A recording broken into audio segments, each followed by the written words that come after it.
Ақылды арыстан.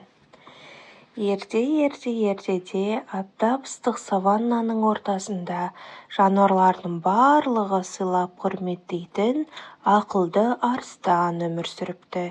Оның есімі Шапағат екен. Шапағат тек өзінің күшімен ғана емес, әділдігімен, даналығымен танымал болған. Шапағат әр күн сайын жануарлар жиналатын ашық алаңға барып, олардың мәселелерін шешуге көмектесетін. Барлығы оған сенетін, өйткені ол ешқашан әділетсіз шешім шығармайтын. Бір күні маймыл, кірпі және тасбақа бір ағаштың жемісін бөлісе алмай қатты дауласып қалыпты. Олар Шапағатқа келіп әділдік сұрайды.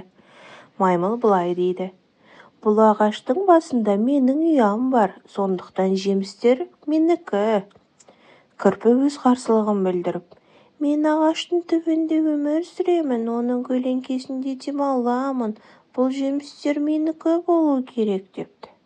Ал тасбақа былай дейді: «Мен бұл ағашты жас кезінде тауып, оның астында өсіп шыққанмын.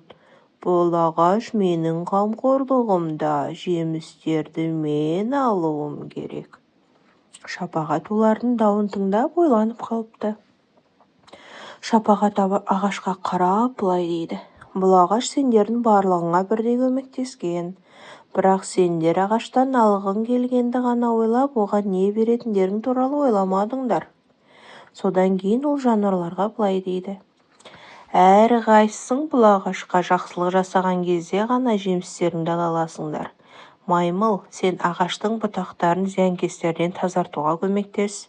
Кірпі, сен ағаштың түбіндегі жерді қопсытып, оны құнарлы ет. Ал тасбақа, сен ағаштың тамырына су әкел. Осылайша сендер ағашқа жақсылық жасап, оның жемісін әділ бөлісесіңдер».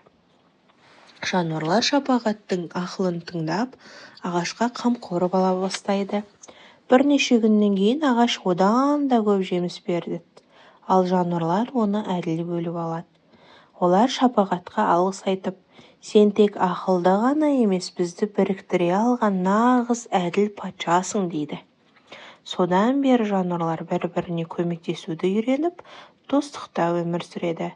Ал Шапағаттың есімі әділдік пен ақылдылықтың белгісі ретінде аңыз болып қалады.